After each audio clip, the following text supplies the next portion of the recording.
우리 연애가 지옥이라면 불행하고 위험하게 만드는 요소에 대해서 얘기를 해볼 거예요. 우리가 연애를 했고 상처일 때 괴로워하거나 짜증 내지 않았으면 해요. 내 손해거든요. 연애를 알게 되었고 경험과 지식이 쌓인 거고 고통이 있었다면 다음번에 없게 하는 게 중요한데, 첫 번째 얘기할 단어가 무방비거든요. 감정적이고 반사적이고 즉각적인 반응을 하지 말라고 하는데, 자각을 못하고 결과가 엉망이 돼서 하지 말라고 하는 거예요. 흔히 오해하는 것 중에 하나가 자유의지를 가지고 있고 삶의 궤도를 개척해 나간다는 착각을 하는데, 연애를 하거나 재회를 시도할 때 정말 자유롭게 선택하고 궤도를 개척해가지고 실패를 뒤둬서 더 나은 방향으로 시도를 하는지 알아봐야 되는데, 우리는 과거에서 자유로울 수가 없어요. 과거에 했던 실수를 또 하는 게 문제예요.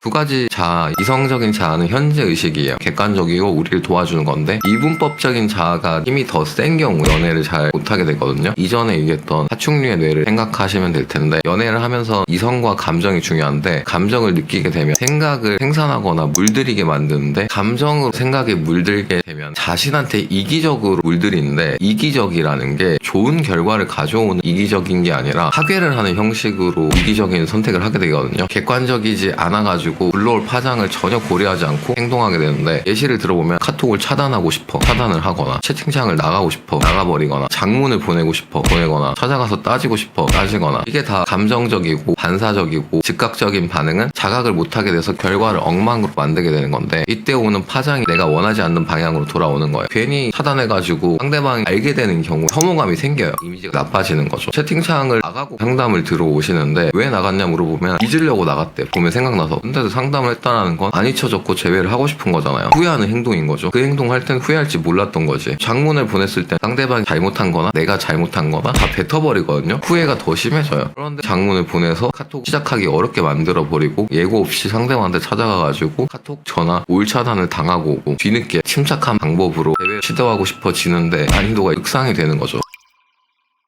감정이 이기적으로 물들일 때 하게 되는 행동들이고요. 연애를 잘하는 사람은 뭐가 다르냐면, 성찰과 노력을 통해 가지고 감정을 뺀 사고를 하게 되는데 매우 중요하고, 저 역시도 감정 때문에 생각이 이기적으로 물들여서 파장을 생각하지 않는 행동, 차단, 채팅창 나가기, 찾아가기, 이런 걸 했다가 항상 후회를 했단 말이에요. 문제는 항상 생기지만 파장이나 영향을 상쇄할 수 있게 돼요. 매우 도움이 되고 연애를 질적으로 올리는데 크다는 거죠. 내 삶을 건져내거나 재회를 하고 싶더라도 쉽게 만들어주는 거예요. 감정 컨트롤 하지 못할 때 이기적인 생각으로 물든다 했는데, 내 자존심을 지키는 방향으로 행동을 하거든요. 말다툼에서 지려고 하지 않다가 골자 갈등이 생겨버리고, 믿고 싶은 거 재확인하려고만 해. 상대방이 바람을 핀 것 같아서 몰래 핸드폰을 보면 왜곡된 시각으로 보고 듣고 싶은 것만 들으면서 필터화가 되는 거죠. 성숙한 연애는 편견이랑 응어리를 잠시 내려놓고 갈등 상황이 생겼을 때 무엇이 옳은지를 반문하고 시간을 뒀다가 다시 자절권을 하거나 대화를 시도하는데, 미성숙하고 이분법적인 자아에 지배돼 있으면 원망, 복수심, 기싸움에 몰입되는데, 상담사례에서 기싸움에 몰입되어 있는 분들이 너무 많거든요. 눈에는 눈, 이에는 이, 왜곡된 행동을 하게 되는 건데, 이번 연애의 참담함도 재회에 대한 시도도 다 있고, 이번 연애에 대한 참담함을 개선할 수도 있고, 재회에 대한 시도를 해야 될 수도 있고, 새로운 사람 만나서 행복을 찾는 것도 감정을 노력하고 성찰해야 된다는 거죠. 결국에 실패해서 교훈을 얻어야 되고, 그것을 바탕으로 수정해 나간 사람들은 얘기한 대로 이번 연애의 참담함도 회복시킬 수 있고, 재회도 쉽게 접근할 수 있고, 다음 연애를 하더라도 잘할 수 있는 건데,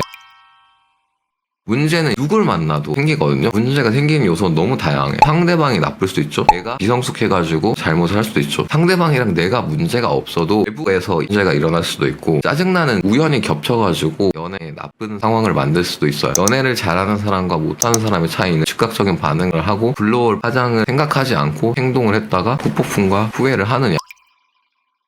연애는 대답을 해보도록 할게요. 커플끼리 술자리에서 여자친구가 저를 너무 험담해서 제가 막말하고 헤어지자고 했습니다. 다음날부터 후회해서 오늘 주제랑 딱 맞으신 거 아니에요? 한 달 반을 붙잡았는데 안 잡히더라고요. 일주일 전 마지막으로 얼굴 보고 싶다고 문자 남기고 씹혔습니다. 막말하면서 헤어지자고 했고 그 다음날부터 후회를 했다는 거, 오늘 얘기해드린 파장이잖아요. 이렇게 될 파장을 예측을 전혀 못하고 이분법적인 감정에 지배당하고 몰입해가지고 하게 된 거죠. 상대방으로 인해 행동을 한 거지만 어떤 어떤 걸 사용했을지 선택할 수 있었거든요. 생각해서 선택하고 수단을 썼다면 다음 문제에선 발전된 방향으로 갈등을 해결하게 돼요. 오늘 얘기한 중점인데, 일주일 전 마지막으로 얼굴 보고 싶다고 문자 남기고 씹혔잖아요. 막말을 어떻게 했는지를 봐야 가능성이 있는지 없는지 볼 수 있고, 상대방의 행동으로 봤을 때 가능성이 없어 보이긴 하거든요. 두 가지를 확인해야 되는 게, 헤어지자고 할 당시 어느 정도 막말이었는지, 그리고 의심되는 상황이 상대방이 같이 있는 자리에서 험담을 한 거잖아요. 이별을 유발하기 위해서 행동한 게 아닌 건지, 한마디로 덫을 건 거죠. 나쁜 사람 되기는 싫으니까